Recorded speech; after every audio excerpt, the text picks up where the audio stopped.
আলহামদুলিল্লাহি ওয়াহদা ওয়াসসালাতু ওয়াসসালামু আলা মান লা নাবিয়্যা বা'দা আউযু বিল্লাহি মিনাশ শাইতানির রাজিম বিসমিল্লাহির রহমানির রহিম।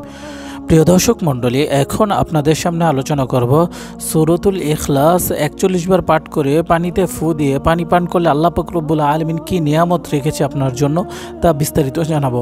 প্রিয় দর্শক মণ্ডলী, পবিত্র কোরআনুল কারীমের ৩০তম পারার শেষের দিকে পবিত্র কোরআনুল কারীমের সূরা হচ্ছে সূরাতুল ইখলাস। এই সূরাটা অত্যন্ত ছোট্ট একটি সূরা, কিন্তু এর কার্যকারিতা অনেক বেশি। আমরা সকলে এই সূরাটা পারি, সূরাতুল ইখলাস। আমরা অনেকে নামাজ পড়ি, নামাজের মধ্যে ইমাম সাহেবদেরকে বলতে দেখি এই সূরাতুল ইখলাস। আর এই সূরা ইখলাস আমাদের অনেকের শুনতে শুনতে মুখস্থ হয়ে গেছে। এটা অত্যন্ত পাওয়ারফুল, কার্যকরী একটি সূরা। এই সূরাটি কেউ যদি একবার পাঠ করে আল্লাহ পাক রব্বুল আলামিন তার আমলনামার মধ্যে ১০ পারা কোরআন তেলাওয়াতের সওয়াব লিখে দেয়। কেউ যদি ২ বার পাঠ করে আল্লাহ সুবহানাহু ওয়া তাআলা তার আমলনামার মধ্যে ২০ পারা কোরআন তেলাওয়াতের সওয়াব লিখে দেয়। কেউ যদি ৩ বার পাঠ করে আল্লাহ সুবহানাহু ওয়া তাআলা ১ খতম কোরআন সওয়াব তার আমলনামায় লিখে দেওয়া হয়। সুবহানাল্লাহি বিহামদি। কোন এক সাহাবী নামাজরত অবস্থায় সবসময় সূরাতুল ইখলাস পাঠ করত। তখন সরকারে দো আলম মুহাম্মদ আরবি সাল্লাল্লাহু আলাইহি ওয়াসাল্লাম এই সাহাবীকে জিজ্ঞাসা করলো যে, ভাই তুমি সবসময় সূরাতুল ইখলাস দিয়ে কেন নামাজ আদায় করো?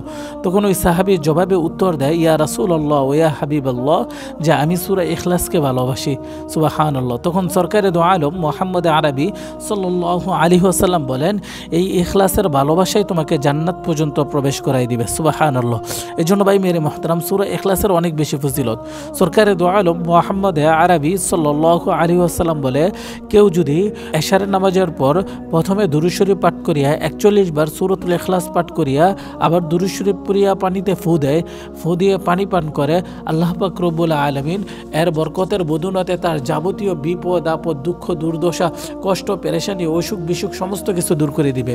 এবং আপনি যদি প্রতিদিন এশার নামাজের পর ৪১ বার দুরূদ শরীফ এবং ৪১ বার সূরা ইখলাস পাঠ করিয়া পানিতে ফু দেন এবং ঘরের ভিতরে এই পানিটা ছিটাই দেন, আল্লাহ পাক রব্বুল আলামিন এর বরকতের বদৌলতে আপনার ঘরের রহমত নাজিল করবে, সমস্ত বালা মুসিবত উঠাই নেবে। এবং আপনি যদি নিয়মিত দুরূদ শরীফ এবং ৪১ বার এশার নামাজের পর সূরা ইখলাস পাঠ করিয়া পানিতে দম করে পানি পান করেন, আল্লাহ পাক রব্বুল আলামিন এর বরকতের বদৌলতে আপনার কামাই রুজিতে বরকত দিবে, আপনার রিজিক প্রশস্ত করে দিবে, আপনার অধিক পরিমাণ আল্লাহ পাক রব্বুল আলামিন নিয়ামত দান করবে। এজন্য ভাই মেরে মুহতারাম, সূরাতুল ইখলাসের ফজিলত অনেক বেশি। ইনশাল্লাহ আমরা আজ থেকে এই আমলটা করতে পারি। প্রত্যেক দিন এশার নামাজের পর ২১ বার বিসমিল্লাহ পড়ব, ২১ বার দুরূদ শরীফ পাঠ করে ৪১ বার আবার সূরা ইখলাস পাঠ করব। সূরা ইখলাস পাঠ করে পানিতে ফু দিয়ে এই পানিটা পান করব, ঘরের ভিতর ছিটাই দিব। আল্লাহ পাক রব্বুল আলামিন এই আমলের বরকতের বদৌলতে আমাদের যাবতীয় মনের নেক মাকসাদ পূরণ করে নেবে। প্রিয় দর্শক মণ্ডলী, স্ক্রিনে আমাদের হোয়াটসঅ্যাপ ইমো নাম্বার দেওয়া হলো 018258025540। এই নাম্বারে আপনারা যোগাযোগ করে কোরআনের ট্রিটমেন্ট নিতে পারবেন।